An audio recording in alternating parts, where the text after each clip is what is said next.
मैं एक ऐसे कलमकार को बुला रहा हूँ जो पसीना आते आते ही पसीना पसीना हो रहा है। कुल 26 किलो 600 ग्राम का होता है साहब। मैं चाहता हूँ बाबूलाल डीगिया माइक पे आ जाए। बाबूलाल डीगिया वेयर से राजस्थान से आपके बीच में है। कुल 26 किलो 600 ग्राम का वजन है, आप देख लेना भले ही उसका। अष्टावक्र का नाम आपने सुना है? अष्टावक्र 8 जगह से मुड़ा हुआ था, ये उसी का मॉडल है। मेरे घर चला गया था एक बार साहब, सच कह रहा हूँ, विश्वास मानिए। जैसे ही मेरे घर गया मेरी पत्नी ने बैठा लिया, बोले भाई साहब बहुत दिन से इंतजार कर रही थी, आइए। ये बैठ गया, बोले भाई साहब आपका कुर्ता बहुत जोरदार है, इसे उतार दो। तो घबराया, बोले भाभी जी बात क्या है? बोले बात कुछ नहीं, आप उतारो। कुर्ता उतरवा लिया, पत्नी ने पजामा भी उतरवा लिया, पत्नी ने फिर बनियान भी उतरवा ली। अब आप कल्पना करो बाबूलाल डीगिया अंडरवियर में खड़ा है। भैया एक जगह लगा दे यार, अंडरवियर में खड़े हो बाबूलाल डीगिया। मेरी पत्नी ने मेरे बच्चे को बुलाया, बोले यहाँ क्या बात है मम्मी? बोले देख च्यवनप्राश खाया कर, नहीं ऐसा हो जागो। आप जोरदार ताली बजा सके। अगला है 26 किलो 600 ग्राम, शादी नहीं है रही, कोई लड़की वाला आता ही नहीं। मेरे पास आया, बोले ब्यास जी क्या करूं, मेरी शादी ना है रही। मैंने कहा निर्मल बाबा के दरबार में चला जा। अगला चला गया, बोले बाबा मेरी शादी ना हो रही। बोले जेब में तस्वीर किसकी है? तस्वीर निकाली गई वो अटल बिहारी वाजपेयी की। बोले यही तो कृपा अटक रही है। अबे यह तस्वीर है हटा और दिग्विजय सिंह की लगा। अगले ने ऐसा ही किया साहब, दिग्विजय सिंह की तस्वीर लगा ली। विश्वास मानो 9-10 दिन बाद लाइन लग गई लड़की वालों। लड़की वाले आए दिख जाएं, आए और दिख जाएं, पर बात नहीं करे को। एक लड़की वाला जैसे आया, इनके पिताजी ने पकड़ लिया, बोले क्या बात है आपने लड़के को देख लिया? बोले हमने तो देख लिया, पर कब अब यह कहो डॉक्टर को दिखाओ। देख रहे हैं आप, बड़ी मुश्किल से जैसे शादी हुई है वो आपके बीच में। जो जोरदार ताली बजा दीजिए। 26 किलो 600 ग्राम का है। कभी सम्मेलन में जाता है, इसकी पत्नी 100 रुपये के चिल्लर डाल देती है खुले। मेरे की भाभी जी बात क्या बात है, ऐसा क्यों कर रही है? बोले भाई साहब तुम्हें पता ना है 26 किलो 600 ग्राम वजन है, और ये कभी सम्मेलन में जा रहा है, बीच में आंधी आ गई तो। बहुत ही नाजुक कवि है, बहुत ही नाजुक बात करता है। एक बार जोरदार ताली बजाइए, बाबूलाल डीगिया को सुनिए साहब। बाबूलाल डीगिया। परम आदरणीय जमी पर बैठे जमींदारों, चेयर पर बैठे चेयरमैन साहबों, भ्रष्टाचार की तरह खड़े हुए नौजवानों, गद्दी पे धरे गद्दी के गद्दारों, आपके चरणों में मेरा प्रणाम। माइक पे खड़े मक्कार हो। लीजिए भाई साहब, मेरे से कह रहे हैं माइक पे खड़ा हो मक्कार हो। आप बड़ी गहराई से देखना, मैं माइक पे खड़ा हूँ, ये भी तो माइक पे हैं, बैठे हैं, लेकिन इसमें अंतर है। मैं ऊंचे माइक पे हूँ, मेरी ऊंचता है, नीचे माइक पे सब इनकी नीचता है। और व्यास जी सोन, अगर मैं मक्कार हूं तो आप मक्कारी हैं, मैं बीमार हूं तो आप बीमारी हैं, और मैं नर हूं तो आप। यह बात है, मत भूल घर में नारी भारी होए, नारी कोई चले, सब नारी के पदे सब पिटे कुटे आए। श्रोता, मेरे से पहले भाई आज़ाद जी गुजर गए, मैंने जन्म लिया है। आज़ाद जी से कुछ नहीं कहा, मेरे से कहा। इनकी घरवाली ने पैसे जिम में रख दिए, आंधी आ गई। आप एक बार ताली बजाओ, मैं इसके सब घर की औकात बताता हूँ। देखिए साहब, हम कवियों का आना जाना होता है। एक दिन मैं भी इनके घर पहुँच गया, मुझे पता नहीं था इनके घर में गृह युद्ध चल रहा है। इनकी धर्मपत्नी एक सप्ताह से इनसे कोई बात नहीं कर रही। जैसे ही मैं इनके घर पहुंचा, इन्होंने कहा डीगिया जी आए हैं, आज मेरी घरवाली की बात नहीं बन रही है, मेरी इज्जत कैसे बचे। लेकिन साहब जैसे मैं पहुंचा, इन्होंने मेरा सम्मान किया, मेरे लिए कुर्सी लगाई, बैठाई। तो बोले घरवाली को इन्होंने आवाज़ लगाई कि शायद मैं ही बोलना शुरू करूं। इन्होंने कहा डीगिया जी आए, जरा पानी लाना। सच बता रहा हूं साहब, घरवाली गुस्सा में बोली, बोल पानी बू रखो घड़ा में। पानी खाने नहीं आई। ये कभी थे साहब, बड़ी बुद्धि से काम लिया। बोल घड़ा कहाँ है? बोल रसोईया में। अरे बोल रसोईया कहाँ के घर में, बोल घर कहाँ के गांव में, बोल गांव कहाँ के पंचायत में, बोल पंचायत कहाँ के तहसील में। अरे बोल तहसील कहाँ के जिले में, बोल जिला कहाँ के प्रांत में। अरे बोल प्रांत कहाँ के भारत में, बोल भारत कहाँ के एशिया में। अरे बोल एशिया कहाँ के संसार में, बोल संसार कहाँ के पानी में, बोल पानी कहाँ के बूढ़े को घड़ा में लादर पिवादर। ये इनकी सबरी औकात है साहब। और साहब मेरी बात कर रहे हैं 26 किलो का आदमी, 26 किलो का आदमी। भाई साहब ये बिल्कुल सही है। हम एक कप सम्मेलन से वापस आ रहे थे, लाल बत्तियाँ स्टेशन पर जल रही थी। मैंने कहा व्यास जी ये क्या है? बोले वजन तोलने की मशीन है। मैंने कहा यार भाई साहब अपना वजन तोलने। बोले भाई साहब तोल लो, पर एक शर्त होगी। बोले बता कि तेरा वजन तोलेगा पैसा मैं डालूंगा और मेरा वजन मैं भी तोलवाऊंगा। मैंने कहा मैं डालूंगा दिल। ठीक है साहब, मुझको मशीन पर चढ़ा दिया। 1 रुपये का सिक्का डाला, उसमें कार्ड आया, उसमें लिखा 26 किलो 600 ग्राम मेरा वजन। मैंने व्यास जी को मशीन पर चढ़ाया। भाई साहब सच बता रहा हूँ, 1 रुपये का सिक्का डाला, कोई कार्ड ही नहीं आया। मैंने 2 रुपये का सिक्का डाला, कोई कार्ड ही नहीं आया। 5 रुपये का सिक्का डाला तब इतना बड़ा कार्ड आया, और कार्ड में लिखा बोल कृपया कार्ड को गौर से पढ़ें, मशीन पर एक साथ 5-5 ना चढ़ें। और बताऊं साहब इनकी औकात, ये वोज के कवि हैं, बहुत अच्छे कवि, बहुत सच बता रहा हूं। एक बार एक कवि सम्मेलन में वोज की कविता पढ़ रहे थे कि हम धरा बदल देंगे, हम गगन बदल देंगे। इनकी घरवारी व कवि सम्मेलन सुनने चली गई, और श्रोतान में ऐसे ये बहन बेटी बैठी हैं, ऐसे उन्होंने ठाड़ी है कि बोली अरे बोल रिंदा चड्डी बनियान बदले तो 15 दिन है तू का धरा गगन बदलेगो। ये ऐसे वोट के कवि हैं साहब। मैं बहुत सीधा साधा कवि हूँ, गांव का कवि हूँ, गांव से लड़का हूँ। एक बात बता दूँ साहब, अगर मेरे से कोई ऐसे शब्द अल्फाज निकल जाएं, क्योंकि मैं तो कम पढ़ा लिखा हूँ, आप मुझे माफ़ कर देना। माफ़ के अलावा मेरा करोगे ही क्या तुम? और ये जितने कवि हैं ना साहब, ये पढ़े लिखे विद्वान हैं, कोई मास्टर है, कोई डॉक्टर है, कोई हेड मास्टर है। मैं मात्र 5वीं पास कवि हूँ। अब पढ़ लिख के कोई तीर तो मारना लियो, कर तो कपता ही रहे ना। बाका में तो मैं 5वीं पास कर रहा हूँ। और भाई साहब ये कहेंगे मैंने कविता दिल से लिखी है, गौर से सुनना। और भाई साहब वो वोज का कभी आएगा, मैंने वोज दिल से लिखा है, गौर से सुनना। भाई साहब मैंने कहा हाथ से फेफड़ों से लिखा है क्या? आपको मेरी कविता में आपको दिमाग लगाने की कोई ज़रूरत नहीं है, क्योंकि मैंने दिमाग तो लिखी नहीं है। लिखे तो जब दिमाग होए है ही नहीं दिमाग, जब दिमाग तो। लेकिन मेरी धर्मपत्नी ने कहा तेरी उम्र 60 साल की हो गई, हाथ से लिखना बंद कर दे। मैंने कहा क्या लिखूंगा? बोलो वोज लिखे। मैंने कहा मोई में बोझ ना है तो वोज क्या लिखूंगा? अरे बोल श्रृंगार लिख। मैंने कहा भगवान ने मल्लू को ना बनाओ तो श्रृंगार क्या लिखूंगा? तो बोल गीत लिख। भाई साहब सच बता रहा हूँ, मैंने घरवाली से कहा मैं गीत नहीं लिखूंगा। बोल क्यों? मैंने मेरे देश में ऐसे ऐसे गीत चले साहब जिन्हें देश का बंडर ढार कर दिया। जब मैं छोटा था मेरे बाबा कहता बेटा गीत गा, तो सच बताता हूँ साहब मैं गीत गाता। काना बरसाने में आ जाइयो बोला गई राधा प्यारी, काना बरसाने में आ जाइए बोला गई राधा प्यारी। और आज मेरे नाती से कहूँ बेटा गीत गा, पता नाती क्या गाता है? सरकाले खटिया जाड़ो लगे, जाड़े में बल माँ प्यारो। कोई गीत है साहब? इन्हें देश को बंटा ढार कर दियो। ये गीत तो ऐसा चले बोल तू जहाँ कहीं रहेगी मैं सूंघते सूंघते आ जाऊंगा, कुत्ता है का? ये गीत तो ऐसा चले तू ना मिली तो हम जोगी बन जाएंगे। मैंने कहा मिल गई तो कुआं गिर के मर जाएगो का? ये गीत तो ऐसा चले साहब मैं दिल्ली से गई पूना, पूना से गई पटना, माहू नहीं मिलो सजना, यहाँ जरेली हसनपुर में आ जाती कि टिक चाहिए यहाँ तो ले जाती।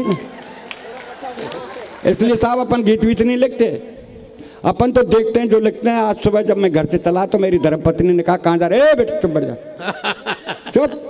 देखो साहब मैं एक बात का धन्यवाद देता हूँ जिन लोगों ने पैदावार बढ़ाई। तुम्हारे स्कूल के हेडमास्टर रही हो। मैं यहाँ के उन लोगों को धन्यवाद देता हूँ जिन्होंने पैदावार बढ़ाई, और इस पैदावार में किसी का सहारा भी नहीं लिया होगा। वैसे मेरा भारत देश साहब पैदा करने में कम नहीं है। वो धृतराष्ट्र देश है ना, उन जिनके 100 थे, और वे तो आंख इन अंधे थे जब 100 थे। तो लीजिए साहब, जो मैं घर से जब चला तो मेरी धर्मपत्नी ने कहा कहाँ जा रहे हो? मैंने कहा उत्तर प्रदेश जा रहा हूँ कब सम्मेलन में। बोल ठीक है चले जाना, थोड़ा सा डिनर कर जाना। अरे मैंने कहा पगली डिनर तो शाम के भोजन को कहें। घरवाली बोली शाम को दरिया तो है ही, और खास के तेरे लिए रखा है। मैंने कहा क्यों? बोल रहा थे हम कुत्ता महोदय को मुझे फेंकना पड़ता है, इसलिए आप डिनर ही कर जाओ। भाई साहब जब मैं वेर के बस अड्डे पे आया, कंडक्टर बुरी तरह चल रहा, बाबा कहाँ जाएगा, बाबा कहाँ जाएगा। एक ने ये पकड़ा, एक ने ये पकड़ा, मुझे खींचने लगे। मैंने गुस्से में कह दिया स्वर्ग जाऊंगा ले चलेगो का? ड्राइवर बोले बोल बाबा आजा मेरे पहिया के नीचे, तो आज ही स्वर्ग पहुंचा दूँ। मैंने गुस्से में कहा ड्राइवर तेरे 64 दांत ने तोड़ दूंगा। कंडक्टर बोला बुड्ढे क्यों झूठ बोलता है, कहाँ है इसके 64 दांत? में पता बीच में तू भी तो बोलेगा, तो 32 तेरे और 32 आके। भाई साहब मैं बस में बैठा, उसी बस में व्यास जी बैठे थे। मैंने कहा व्यास जी पैर से विकलांग हूँ, मुझे बैठ जाने दे। बोल पीछे जा। भाई साहब आगे जा पीछे जा। 15 मिनट हो गई पर किसी ने बैठने को जगह नहीं दी। ड्राइवर बहुत अच्छा था, जाने कब से मेरे को देख रहा और बोला बोल बाबा क्यों होते हो परेशान, आओ मेरे बोनट खाली है, बोनट पर बैठ जाओ। भाई साहब मैं ड्राइवर के पास बोनट पर बैठ गया। बस चली, 4 किलोमीटर पर जाकर रुकी। कारोई पेंट, कारी बुरसट, कारे चश्मा, देखने में सचमुच ऐसी लग रही थी करिश्मा। बस में चढ़ी, 1 मिनट खड़ी हुई। व्यास जी बोले मैडम कब तक खड़ी रहोगी? लो मैं सरकता हूँ, बैठ जाओ। लेकिन साहब सच बताऊँ वो किसी के पास नहीं बैठी और धीरे धीरे आके मेरे पास बोनट पर बैठ गई। हंसने की बात नहीं, अपनी अपनी किस्मत का खेल है साहब। मेरे यहाँ भुसावर तहसील जब बस आई तो एक भिखारी आया और मेरे से बोला बाबूजी। मैंने बोल क्या बात है? बोल 2 रुपये दे दो। मैंने क्या करेगा? बोल चाय पीऊँगा। अरे मैं कमबख्त चाय 2 रुपये की आती है, चाय तो 5 रुपये की आती है। अगर मांगता तो मेरे से 5 रुपये मांगता। भाई साहब भिखारी का जवाब देखिए। भिखारी हाथ जोड़ के मेरे से बोला बाबूजी जाकी जैसी हैसियत हो अम्बा पे ऐसे ही पैसा मांगे। मैंने भिखारी से कहा ठीक है भाई साहब मेरी ऐसी हैसियत है। मैं तुरंत व्यास जी की तरफ हाथ कर दिया। मैंने भाई साहब इनसे ले ले। तो भाई साहब भिखारी ने व्यास जी को ऊपर देखा नीचे देखा और फिर हाथ जोड़ के बोला बाबूजी। मैंने बोल क्या बात है? बोली खुदा ही भिखारी सो लग रहा है, हमको कहा देगो। भाई साहब जब छोकरवारे के बस अड्डे पे आया एक भिखारी और मिला। छोकरवारे के बस अड्डे पे आया तो एक भिखारी और मिला। मेरे से बोला बाबूजी। मैंने बोल क्या बात है? बोल 10 रुपये दे दो। मैंने क्या करेगा? बोल चाय पीऊँगा। अरे मैं कमबख्त चाय 10 रुपये की आती है, चाय तो 5 रुपये की आती है। अगर मांगता तो मेरे से 5 रुपये मांगता। भाई साहब भिखारी का जवाब देखिए। भिखारी हाथ जोड़ के मेरे से बोला बाबूजी 5 रुपये की मैं पीऊँगा, 5 रुपये की मेरी प्रेम काऊ तो पिएगी। अरे मैंने कि तू भिखारी होकर के प्रेम का रखता है? बोल भाई के चक्कर में भिखारी बनूँ ना तेरी तरह मैं हूँ भगत जी की जैसे महलन में रह रहा हूँ। अरे भाई साहब जब ठीक मैं भरतपुर आया तो एक भिखारी और मिला। मेरे से बोला बाबूजी। मैं बोल क्या बात है? बोल 5 रुपये दे दो। मैंने कहा नहीं है। बोल बाबूजी 4 रुपये दे दो। नहीं है। बोल बाबूजी 3 रुपये दे दो। नहीं है। अरे बोल बाबूजी 1 रुपये दे दो। व्यास जी गुस्से में बोले नहीं है हमारे पास। तो बोला आप यहाँ क्या कर रहे हो? तो बोल क्या करें? बोला आ जाओ तुम दोनों कटोरा लेके भरतपुर में मांगेंगे। तो अपन तो साहब जो देखते हैं जो लिखते हैं। जब मैं ठीक आपके यहाँ आया मुथराम में तो मुझे किसी ने नज़र उठा करके नहीं देखा, एक डॉक्टर साहब ने देखा और डॉक्टर साहब बोले डॉक्टर साहब ने कहा बोल भाई साहब कहाँ के हो? मैं राजस्थान का। बोल कहाँ जा रहे हो? मैंने कहा मैं जरौली हसनपुर कब सम्मेलन। बोल कभी हो? बोला हाँ। बोला आप तो बीमार है। अरे मैं डॉक्टर साहब मैं बीमार नहीं हूँ, मैं डॉक्टर हूँ, मेरा विश्वास कर। आप में खून नहीं है, आप खून चेक करा लो। मैं डॉक्टर साहब जब खून नहीं आए तो चेक क्या कराऊँ? अरे बोला अपना ब्लड प्रेशर चेक करा लो। मैं डॉक्टर साहब जब ब्लड ही नहीं है तो प्रेशर खाते होगा। और ब्लड प्रेशर के बारे में मैं खूब जानता हूँ। जब मैं हाई स्कूल में पढ़ता था मेरा ब्लड हाई था और एंटर किया तो मध्यम रह गया। और जिस दिन तक घर बारी आई है डॉक्टर साहब वह दिन लो चल रहा है। फिर भी डॉक्टर साहब ने सिरिंज लगाई और भाई साहब मेरे 10 मिनट तक लगी रही। वापस खींची, खून नहीं निकलो तो डॉक्टर ने सिरिंज को तोड़ के मैंने कहा डॉक्टर साहब आपके बजाय तो मेरे हिंदुस्तान के मच्छर अच्छे हैं, जहाँ मुझे काटते हैं वो तुरंत खून निकाल लेते हैं। भाई साहब माफ़ करना, यहाँ कोई डॉक्टर हो तो मैं आपके उत्तर प्रदेश के डॉक्टरों की रचना नहीं पढ़ रहा हूँ, मैं तो राजस्थान के इनकी पढ़ रहा हूँ। ये बात मेरी अलग है। अगर राजस्थान में कविता पढ़ता हूँ तो उत्तर प्रदेश के डॉक्टरों का नाम लेता हूँ कि एक मरीज का दाना पैर कटना था और डॉक्टर साहब ने बायां पैर काट दिया। 4 पंक्ति अच्छी लगे तो आशीर्वाद तालियों से देना और अगर पसंद नहीं आए तो व्यास जी ने कहना मुझको तो व्यास जी ने उठाया है। मैं भगवान से प्रार्थना करता हूँ भगवान जिसने मुझे उठाया उससे तू उठा।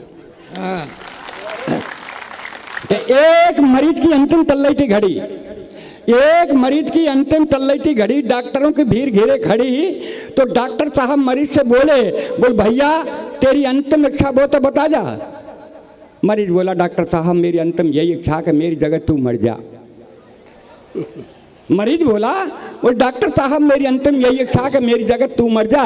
तो डॉक्टर साहब हो गए नाराज। मरीज बोला हजूर आप क्यों होते नाराज, मेरी विनती पे दीजिए ध्यान, आप तो इस कलयुग के साक्षात भगवान। डॉक्टर बोला कैसे? मरीज बोला ऐसे कि चौराहे पर हुई हत्या को आप आत्महत्या में लिख सकते हैं।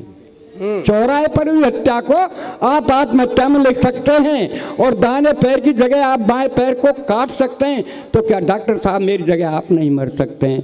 क्या मेरी जगह आप नहीं मर सकते हैं? क्या मेरी जगह आप नहीं मर सकते हैं? बढ़िया बढ़िया, वाह वाह।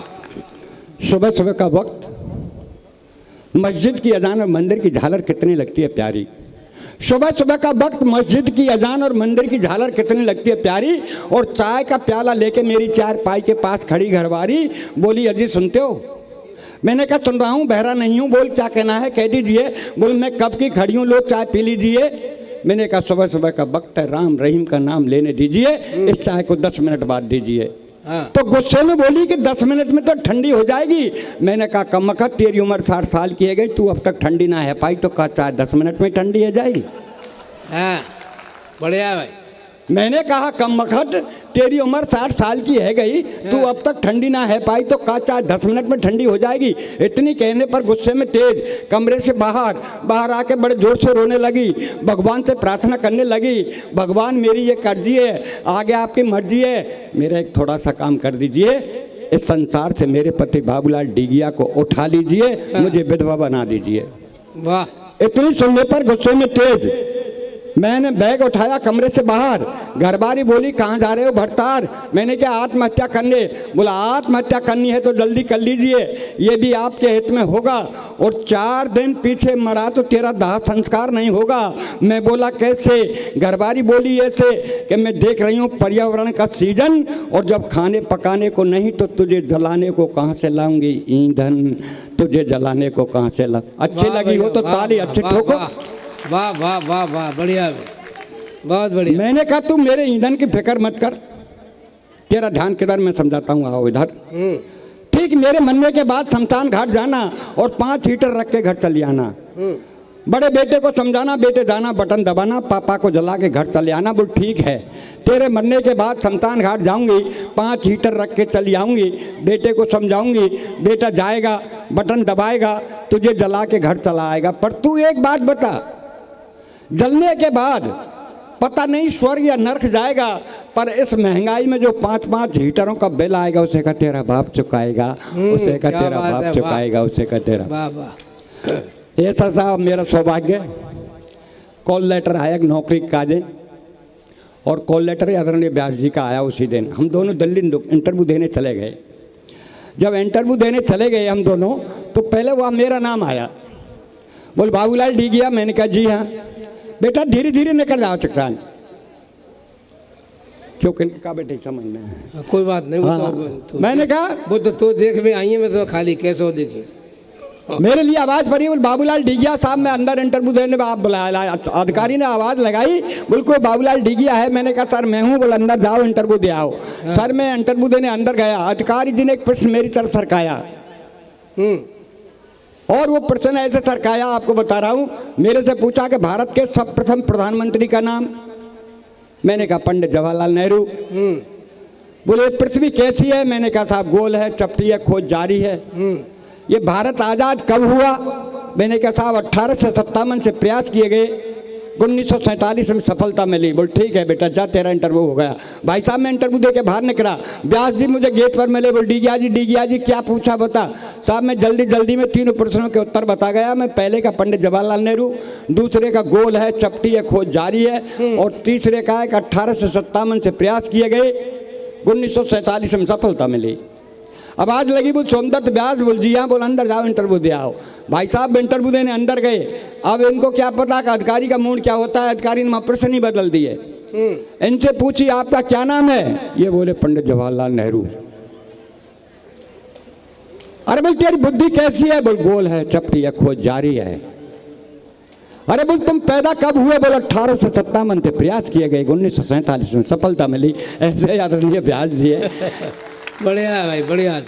मैं चाहता हूँ हमारे माननीय मंत्री जी बैठे हैं, आदरणीय हमारे भगत सिंह जी बैठे हैं, राजेश चौधरी जी बैठे हैं। हो सकता है इन्हें जल्दी हो, वैसे जल्दी ज़्यादातर नेताओं को होती है साहब। एक बार हवाई जहाज़ की यात्रा चल रही थी, आप आनंद लेना, सुन लेना। हवाई जहाज़ की यात्रा, 5 आदमी उसमें यात्रा कर रहे थे, एक पायलट, एक छोटा सा बच्चा जैसे वेद पस्तौर जैसी उम्र का, वो पायलट के पास ही बैठा था। 3 और थे, एक नेताजी, एक वकील साहब, एक डॉक्टर साहब, इस तरह से कुल मिला के 5 बैठे हुए थे। अचानक हवाई जहाज में गड़बड़ी हुई। पायलट ने घोषणा कर दी, ये हवाई जहाज कहीं भी क्रैश हो सकता है, दुर्घटनाग्रस्त हो सकता है। दुर्भाग्य से हमारे पास केवल 4 पैराशूट हैं और हम 5 हैं। जिसको ज़्यादा जल्दी हो वो जल्दी से कूद जाए, उतर जाए। तो सबसे पहले नेताजी खड़े हैं, बोले सबसे ज़्यादा जल्दी वो है। डॉक्टर साहब बोले क्यों? बोले देश की बड़ी बड़ी योजना मुझे ही बनानी है। और नेताजी ये कह के कूद गए साहब। वकील साहब कूद गए, डॉक्टर साहब कूद गए, अब 2 रह गए। पायलट ने कहा बेटा अब हमारे पास 1 पैराशूट है, अब ऐसा कर तू चला जा, तू उतर जा। तो पायलट ने कहा अंकल नहीं, अपन दोनों ही साथ साथ कूदेंगे। बोला बेटा ऐसा नहीं होता है, पैराशूट में एक ही व्यक्ति एक बार में उतरता है, अगर 2 उतरेंगे तो दोनों की जान को खतरा हो जाएगा। मैंने तो 26 बसंत पार कर लिए, मेरी उम्र तो 26 साल की हो गई, तू भाई 5-6 साल का है, तू उतर जा। तो बच्चे ने जवाब दिया नहीं अंकल हमारे पास 2 पैराशूट हैं। बोला ऐसा कैसे हो सकता है, 3 आदमी हमारे उतर गए, 4 ही तो पैराशूट है हमारे पास। बोले जो सबसे पहले खड़े हुए नेताजी जल्दी जल्दी में वो मेरा बस्ता लेके कूद गए। तो ऐसा हो जाता है, ये जल्दीबाजी होती है साहब, लेकिन कोई बात नहीं, बहुत अच्छा चल रहा है। हमारे बीच में एक से एक बढ़ के कवि बैठे हुए हैं। मैं जिस बालक को बुलाना चाहता हूँ वो बालक भी नटखट है, और जिसके अंदर कविता है निश्चित है वो नटखट होना ही होना है, क्योंकि उसे देश की चिंता होती है साहब, और देश की चिंता करने वाला थोड़ा नटखट भी होता है। मैंने इस बच्चे को गोद में ले लिया साहब, अचानक मुझे बड़ा प्यारा बच्चा लगा। मैंने बता बेटा तू इस समय कहाँ है? तो इसने मुझे ऊपर नीचे से कई बार घूरा, मेरे शरीर का आकलन किया, भौगोलिक आकलन, मेरा आयतन नापा। बोले बताऊँ अंकल मैं कहाँ हूँ? मैंने बता। बोले इस समय मैं हिमालय की गोद में हूँ। बच्चा बड़ा समझदार। मैंने कौन सी में पढ़ रहा है? बोले 6ठी में पढ़ रहा हूँ। मैंने कैसा चल रहा है? बोले हमारी तो माँ साहब से बराबरी की चल रही है। मैंने कैसे? बोले माँ साहब कोई प्रश्न पूछते हैं उसका उत्तर हमारी समझ से बाहर होता है, और जब कोई उत्तर हम दे देते हैं, किसी प्रश्न का उत्तर दे देते हैं, वो माँ साहब की समझ से बाहर होता है। मैं तू तो बहुत समझदार बेटा है, बहुत अच्छा बेटा है, बच्चा है साहब, अच्छी बात करता है। मैंने ऐसा कर तू गणित का एक सवाल बता, तेरे पिताजी को अगर मैं 100 रुपये दे दूँ और 1 महीने बाद 10 रुपये ब्याज के लग जाएँ, तेरे पिताजी मुझे कितना पैसा लौटाएंगे?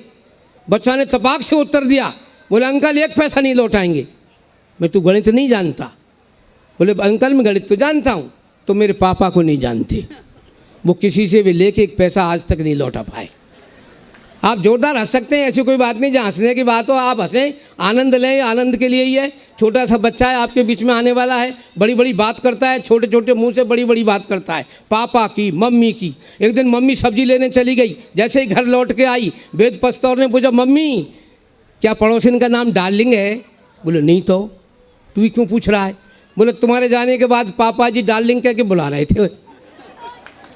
दूसरे दिन फिर सब्जी लेने गई इसकी मम्मी, फिर एकदम आज ऐसे उत्तर इसने प्रश्न कर दिया। बोले मम्मी आज ईद है क्या? बोले नहीं तो, काहे को पूछ रहा है? बोले तुम जब चली गई ना सब्जी लेने तो पापा जी आंटी के गले मिल रहे थे। बड़ा समझदार बच्चा है साहब।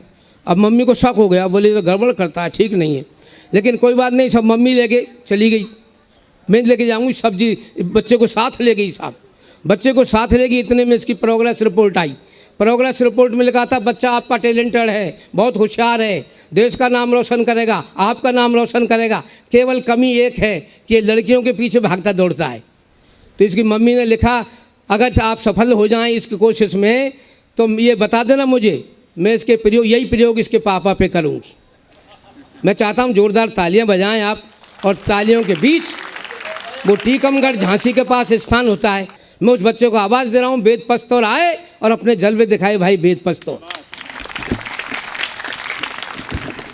आदरणीय मंचासीन कवियों को मेरा प्रणाम, और मैं धन्यवाद करता हूँ चाचा जी को जिन्होंने मुझे कार्यक्रम में बुलाया। तो चाचा जी को मेरा प्रणाम जिन्होंने मुझे इस कार्यक्रम में बुलाया, धन्यवाद।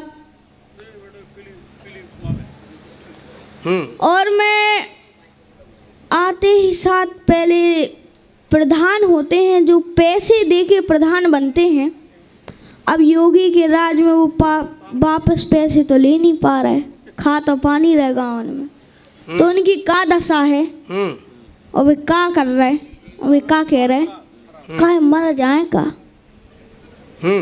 काय मर जाए का, सरपंची के चुनाव को खर्चा घर बेच के चुकाए का।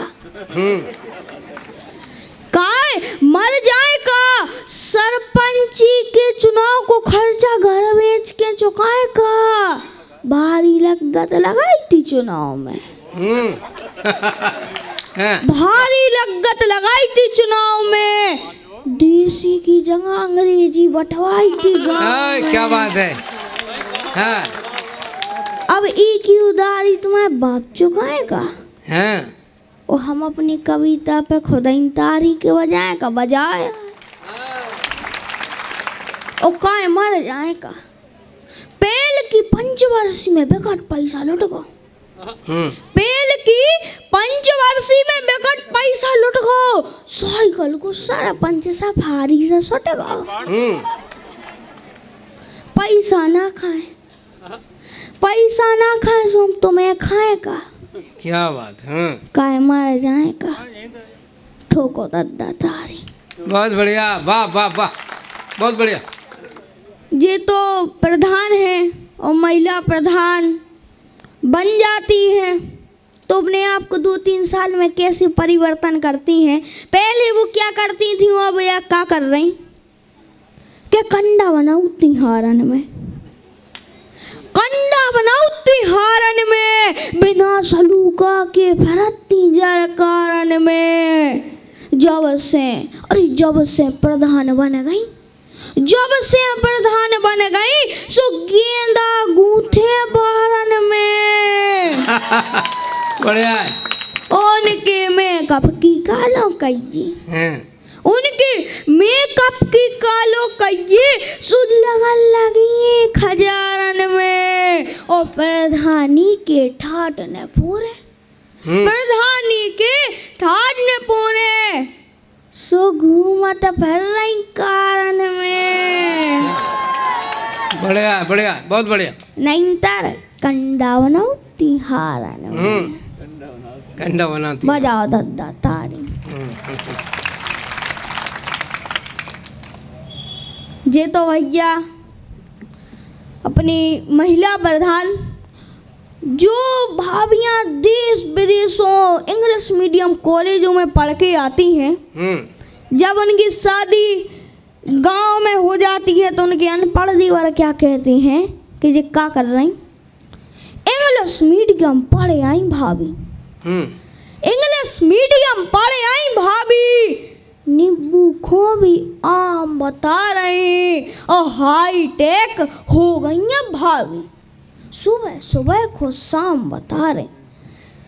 छोड़ पुरानी धोती साड़ी, फटे चिथे जींसन में आ रही, और जी भाभी को मुँह नहीं देखो, जी भाभी को मुँह नहीं देखो, अब सब बेखुले आम दिखा रही। और इंग्लिश मीडियम पढ़े आई भाभी, नींबू खो भी आम बता रही। क्या बात है, वाह। जी को ऑफलाइन नहीं देखो, जी को ऑफलाइन नहीं देखो, मोबाइल पे ऑनलाइन दिखा रही।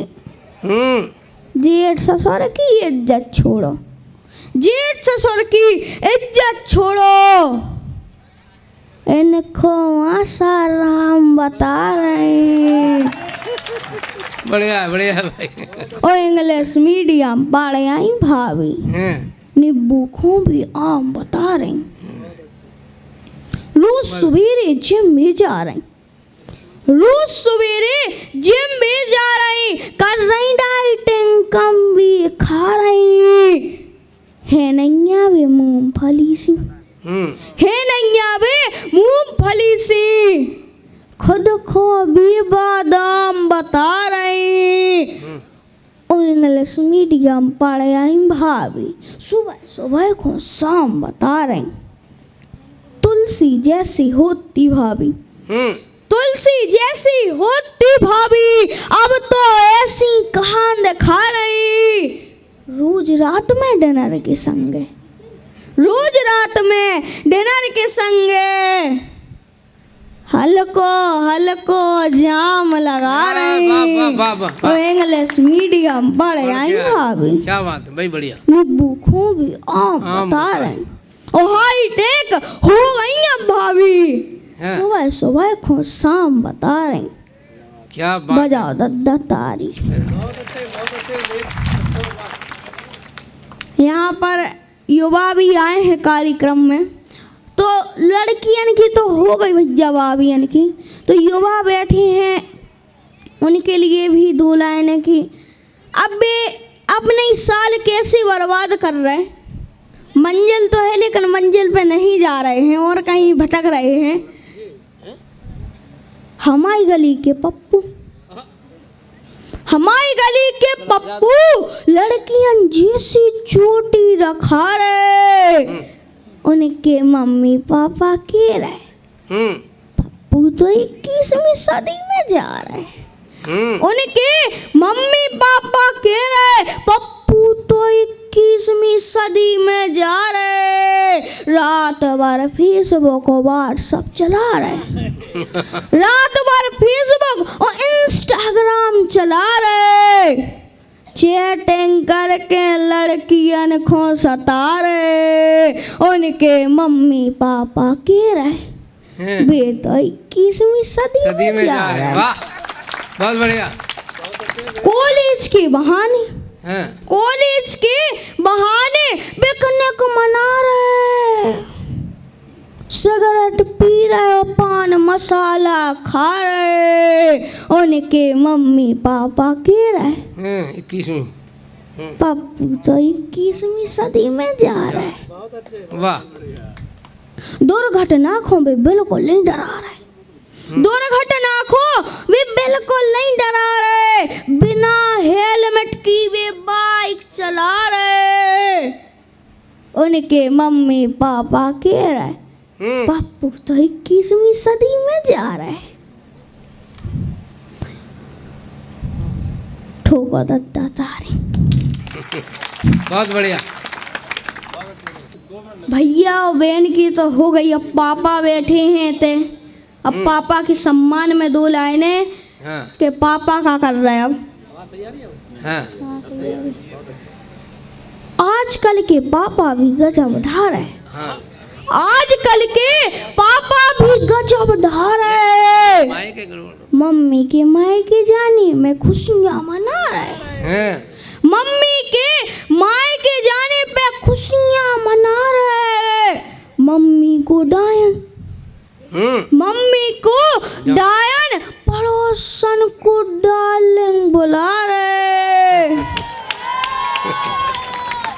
और आजकल के पापा भी गजब ढा रहे, बाथरूम में बैठ के, बाथरूम में बैठ के मोबाइल चला रहे, बच्चों की फीस भरने को पैसा नहीं, दोस्तों को बियर पिला रहे। और मम्मी को हार नहीं, मम्मी को हार नहीं, ऑफिस वाली को कार दिला रहे। आजकल के पापा भी गजब ढा रहे। बहुत बढ़िया। करोड़ों कमाता हूँ महीने में, करोड़ों कमाता हूँ महीने में, ऐसा फेसबुक पे दूसरी औरतों को बता रहे। मम्मी का खर्च चलता नहीं, मम्मी का खर्च चलता नहीं, पापा पड़ोसन पटा रहे। क्या बात है भैया, बढ़िया लाल। और आजकल के पापा भी गजब ढा रहे। वाह। ठोको दद्दा तारी। आदनी को देखिए, अब छोड़। और मुझे देखिए।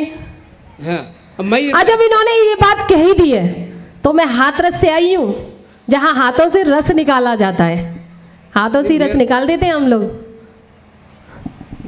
अगर बात अच्छी लगी है तो बजाओ ताली। और देखो कैसे निकालते हैं। मुझे आना पड़ा इसलिए कि बहुत देर से ये, जब मैं पढ़ रही थी तब भी बोल रहे थे, और जब मैं बैठ गई तब भी बोले।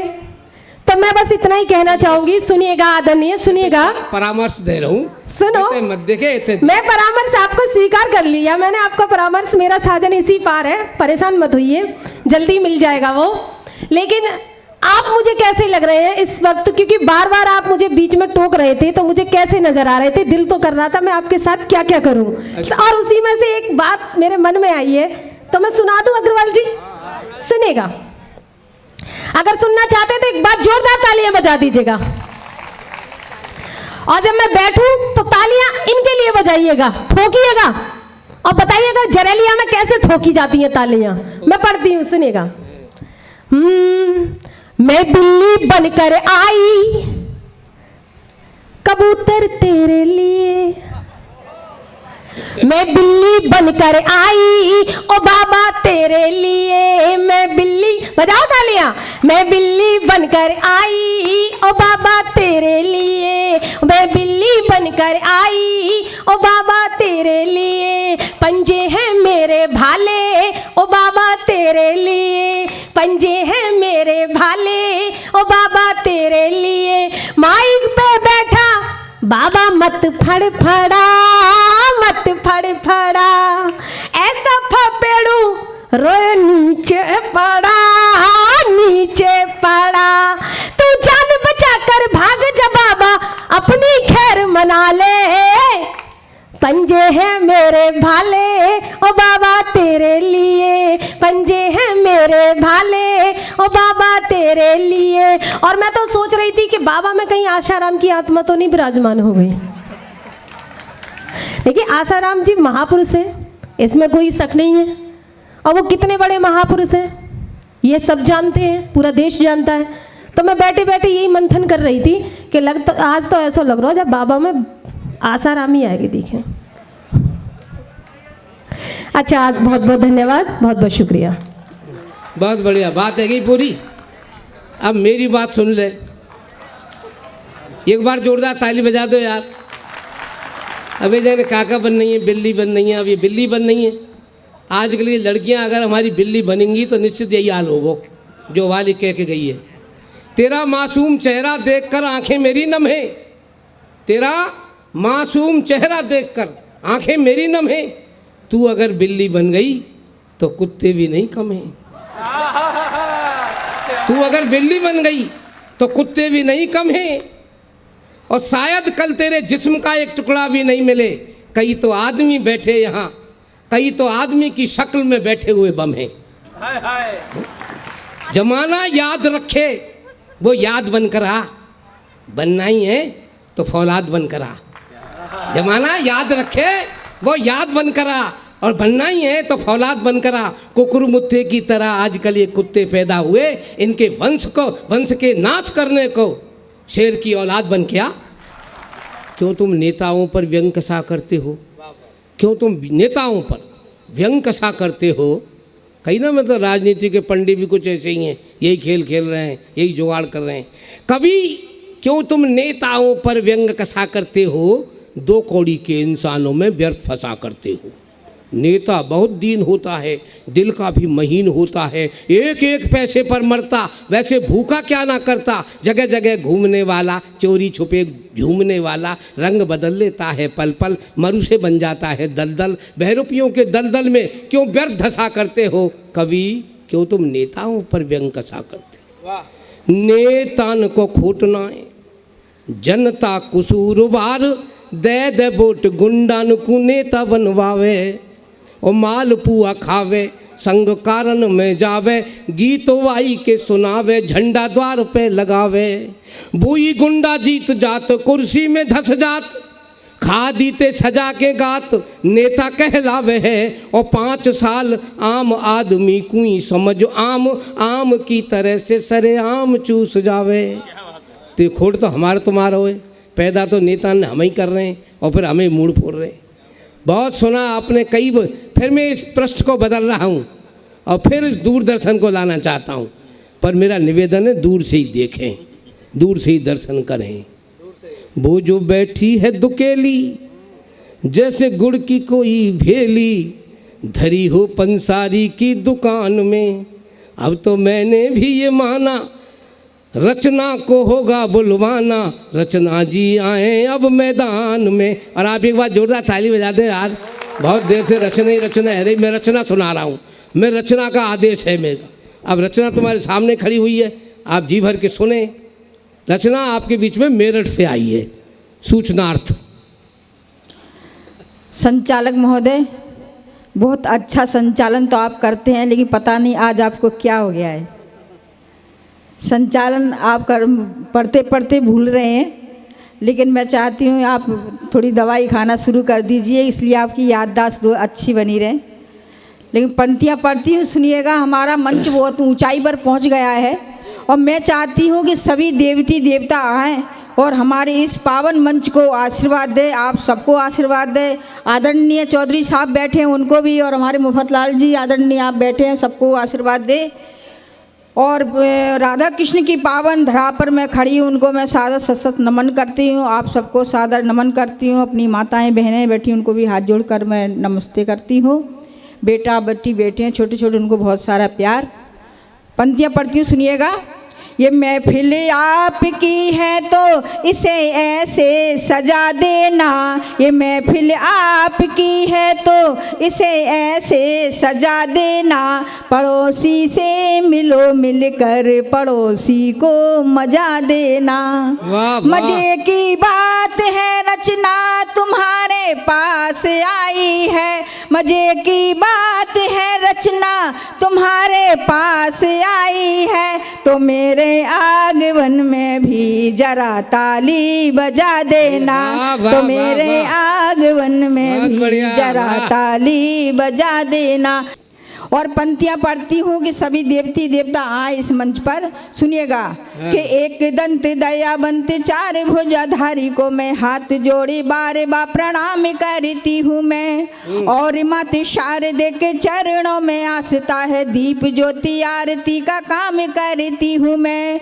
और राम को प्रणाम, हनुमान को प्रणाम, मेरा आपको प्रणाम घनश्याम करती हूँ मैं। और रचना करती है नमन माते भारती को, जिंदगानी देश के ही नाम करती हूँ मैं, जिंदगानी देश के ही नाम करती हूँ मैं। क्या बात है, वाह। और आदरणीय वाह, वाह, अभी हमारी बेटी रूबिया बता रही थी कि मंच पर ऐसा लग रहा है जैसे आसाराम बैठे हैं, लेकिन मैं बताती हूँ कि आसाराम बैठे हैं। सुनिएगा कि गोकुल और मथुरा की गलियों में देखोगे तो बांसुरी बजाते घनश्याम मिल जाएंगे। और दाऊ जी की कुंज गलियों में जाके ढूंढोगे तो रेवती के संग बलराम मिल जाएंगे। और सूर श्याम रस खान सावरे के गुणगान गाते हुए तुम्हें आठों याम मिल जाएंगे। और जोधपुर जेल में जाके तुम देख लेना, ठुमका लगाते आसाराम मिल जाएंगे, ठुमका लगाते आसाराम मिल जाएंगे। रचना बहुत ताली बजा रहे हैं, आसाराम में सब जाने हैं ये। जो जैसा काम करता है उसे वो काम दिखता है। निश्चित है, आप किसान हैं तो किसान पर तो दिखेगो। जो बाबू है बाबूगिरी, अब यह बेचारे का आसाराम ही दिख रहा है। जो जैसा काम करता है उसे वो काम दिखता है। और पल दो पल क्षण भर नहीं, आठों याम दिखता है। अगर ये डोकरी होती तो इसे राम ही दिखता।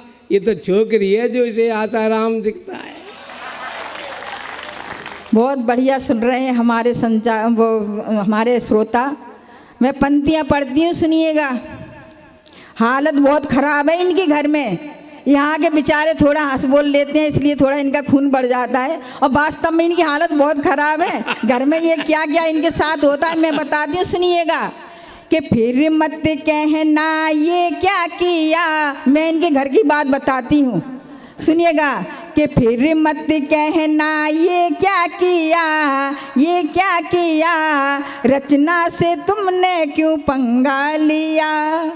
सुनिएगा, माइक पर बैठे तुम देते हो झटके, क्या घरवाली से आए हो पिटके, आए हो पिटके, आए हो, ऐसी हालत है इनकी। सुनिएगा कि झाड़ू दिया या बेलन दिया, झाड़ू दिया या बेलन दिया, रचना से तुमने क्यों पंगा लिया। ऐसी हालत हो जाती है इनकी। इस वजह से आज ये मंच पर जो संचालन करने इसलिए बार बार भूल रहे हैं, क्योंकि लगता है आज उनकी ज़्यादा खिंचाई होगी। मैं ये कह रहा हूँ रचना, पंगा में मोल ना ले रो, पंगा मोल मत ले मेरे जैसे बड़े बूढ़े से। सही कह रहा हूँ मैं, पंगा मोल मत ले मेरे जैसे बड़े बूढ़े से, अब भी सुपारी तोड़ देता हूँ चिकने मसूड़े से। सुनिएगा बहुत अच्छा, चलो आप हंसे मुस्कुराए, बहुत अच्छा लगा। सुनिएगा, इस उम्र में आपको कहाँ होना चाहिए। तो मैं सिपाही फोड़ रहे थे आसाराम जो जेल में बैठे हैं, सिपाही फोड़ी थी राम रहीम ने, वो भी जेल में बैठे हैं। और आपको कहाँ होना चाहिए इस उम्र में, आप सबको बताती हूँ, सुनिएगा, मान लीजिएगा कि चेहरे की झुर्रियों को ना बदनाम कीजिए, मुक्ति का अपनी आप इंतजाम कीजिए, ढलती उम्र में हुस्न से पंगा न लीजिए, जाकर के हरिद्वार में विश्राम कीजिए, जाकर के हरिद्वार में विश्राम कीजिए। ये हालत होती है इनकी, लेकिन पता नहीं है, ये बाज नहीं आते अपने आप मैं को। बताऊं, हम बुढ़े हैं तो क्या, मोहब्बत दिल से होती है, और बेमौसम बरसात बड़ी मुश्किल से होती है। संचालक हम बुढ़े महोदय, हैं तो जी। क्या, मोहब्बत दिल से होती है, और बेमौसम बरसात बड़ी मुश्किल से होती है। अरे जो दिल से जिया करता है, आपने राजस्थान का इतिहास पढ़ा होगा, मैं बता रहा हूँ, मैं भी राजस्थान से हूँ। जी, जो दिल से जिया करता है वो कभी बूढ़ा नहीं होता, और चंदन का बुरादा कभी कूड़ा नहीं होता। संचालक महोदय, आप बिल्कुल गलत नंबर लगा रहे हैं। मेरे मुंह मत लगे रचना। मेरे मुंह भी नहीं लगी है आप, मैं भी बहुत दूर से आई हूँ, मैं किसी का उधार लेकर नहीं जाऊंगी। मैं यूपी से हूँ, आप राजस्थान से हैं, ऐसी बात नहीं है। रात के 12 बज गए, शायद ज्यादा बज गए हुए, नहीं तो और पराई नार पराए आदमी से रात के 12 बजे मुंह लग रही है। संचालक महोदय, आप बिल्कुल गलत नंबर लगा रहे हैं। नहीं, मैं तो गलत एकदम रॉन्ग नंबर है, मुझसे मत उलझिए, रचना से यहाँ तक मैं तो यही कह रहा हूँ, बचते ही मैं तो रहिए ये आप। कह रहा हूँ कि अकलते सकलते तो अच्छी खासी है। देख रहे हैं आप भी, आपको भी अच्छा लग रहा होगा, अक्ल से शकल से अच्छी खासी है। जैसे कुदरत ने फुर्सत में तराशी है, कुदरत ने फुर्सत में तराशी है। अरे होगी व्यंजन तो किसी दूसरे के लिए, होगी व्यंजन किसी दूसरे के लिए, मेरे लिए तो रोटी बासी है। अरे तभी तो मैं आपसे बोल रही हूँ कि आप बासी रोटी से क्यों बार बार उलझ रहे हैं। आप बिल्कुल गलत नंबर लगा रहे हैं। आप देखिए, हंसिए, मुस्कुराइए, तालियां भी बजाइए, और नहीं भी बजाए तो कोई बात नहीं। आप इतने आप दिल से सुन रहे हैं, यही हमारे लिए बहुत है। तालियां बजाने से कुछ नहीं होता, ताली में क्या है पता नहीं चलता है कौन कभी क्या कह गया। अब अगर आप शांति सुन रहे हैं तो पता लग रहा है कि हाँ कोई कुछ कह रहा है। इनके लिए पढ़ती हूँ, सुनिए, ये बिल्कुल गलत नंबर लगा रहे हैं। सुनिएगा कि रंग नंबर डायल हो गया, कि करिए रंग नंबर डायल हो गया, कि करिए संचालक पागल हो गया, कि करिए ये जान रहे हैं श्रोता, अब इससे कुछ नहीं होता, ये नीयत डोल रही है, ये पब्लिक बोल रही है, बिन मौसम बादल हो गया, कि करिए बिन मौसम बादल हो गया, कि करिए। और सुनिएगा, नौटंकी करो न ज्यादा, तेरा नहीं नेक इरादा, कुछ मंचों की मर्यादा, इसका दिल घायल हो गया, कि करिए संचालक पागल हो गया, कि और संचालक महोदय, इससे ज़्यादा और कुछ सुनाओ, इसलिए आप ना ही बोले तो अच्छा है। मुझे कविता पढ़ने दीजिएगा। तो कविता ही पढ़, मैं कह रहा हूँ मर्यादा वाली बात कर रही है, तो मैं भी मर्यादित हूँ, मर्यादा से आगे बढ़ता नहीं हूँ, विश्वास मानो, मैं मर्यादित हूँ, मर्यादा से आगे बढ़ता नहीं हूँ, और कवि हूँ, किसी दूसरे की पंक्ति पढ़ता नहीं हूँ, पराये फूल को देखता जरूर हूँ दूर से, पराये फूल को देखता जरूर हूँ दूर से, पराये फूल पर चुंबन कभी जड़ता नहीं। सुनिएगा, पंक्तियां पढ़ती हूँ मैं, मेरी समझ में यहाँ आ सब रही, शादीशुदा बार-बार बैठे हैं, बुड्ढो कर रही है। मेरी बहनें यहाँ सामने बैठी हैं और इधर भी बैठी हैं, मैं आपकी तरफ से मैं पढ़ती हूँ, सुनिएगा। यहाँ सब शादीशुदा बैठे हैं, आप सब शांत नहीं, मेरा मतलब है बार बार बुड्ढो कह के तुम काके नो चाहे। नहीं, मैं ना जाने फिर कुछ बोल जाऊंगी, मुझे थोड़ा पढ़ने दो। सुनिएगा, यहाँ सब शादीशुदा बैठे, हमारे आदरणीय चौधरी साहब भी बैठे हैं, सुनिएगा, पंक्तियां पढ़ती हूँ। नहीं, मैं बता रहा हूँ, कि मुझे प्यार करने की बात हर कोई करता है, किंतु प्यार करके निभाना मुश्किल है। चौधरी साहब सुनिएगा, हाँ। कि प्यार करने की बात हर कोई करता है, किंतु प्यार करके निभाना मुश्किल है। और दिल लगी के लिए सब दिल तो लगाते होंगे, किंतु दिल दिल से लगाना मुश्किल है। और चांद तारे तोड़ लाने की जो बातें करते थे, किंतु एक फूल तोड़ लाना मुश्किल है। और कल तक जान देने की जो बातें करते थे, आज एक साड़ी भी दिलाना मुश्किल है, आज एक साड़ी भी दिलाना मुश्किल है। ये हालत हो जाती है पतियों क्या की। बात कर रही है? मेरी बहनें बैठी हैं, मैंने उनकी तरफ से पढ़ा अरे है। इशारा तू करे तो मैं भी सितारे तोड़ दूंगा मैं। इशारा अगर करे तो सितारे तोड़ दूंगा मैं, और किसी पड़ोसी से लड़े तो सर उसका फोड़ दूंगा मैं। और किसी मोड़ पर मिलने का वादा तो कर, उस मोड़ को भी मोड़ करके मोड़ दूंगा मैं। पढ़ दूं क्या और पढ़ूंगा इनके लिए? वो पढ़ क्या बात है? मैं मिट्टी का ढेला हूँ तो ये भी मिट्टी की ढेली है। बार बार आसाराम कर रही, ऐसी तो वो कर रही है, ऐसे ये आसाराम। मैं तो आसाराम तो है ही, आप इसमें शक की कौन सी गुंजाइश है? अगर हालत नहीं है क्या इनकी आसाराम जैसी, आप बताइए। सुन लो, मैं मिट्टी का ढेला हूँ तो ये भी मिट्टी की ढेली है। हम सब मिट्टी के ढेले हैं, बात बहुत अलबेली है। लेकिन इसको आसाराम दिखाई देता है मुझ में, तो ऐसा लगता है 100% ये आसाराम की चेली है। संचालक महोदय, मैं बोल रही हूँ आपसे, नहीं उलझिएगा, लेकिन आप मुझसे उलझते जा रहे हैं। बोल बंद है जागो रचना, मेरे मुंह मन लगे। मैं 40 साल से यही काम कर रहा हूँ, और भूल में भाई बात ऐसी तभी तो आपकी हालत घर में खराब है। 2 पैसे की इज्जत नहीं है आपकी। 40 साल से पढ़ रहे हैं, इसलिए बाहर तो आप हंसते बोलते हैं, घर में आपकी हालत खराब हो जाती है। सुनिएगा, पंक्तियां पढ़ती हूँ। संचालक महोदय सुनिएगा।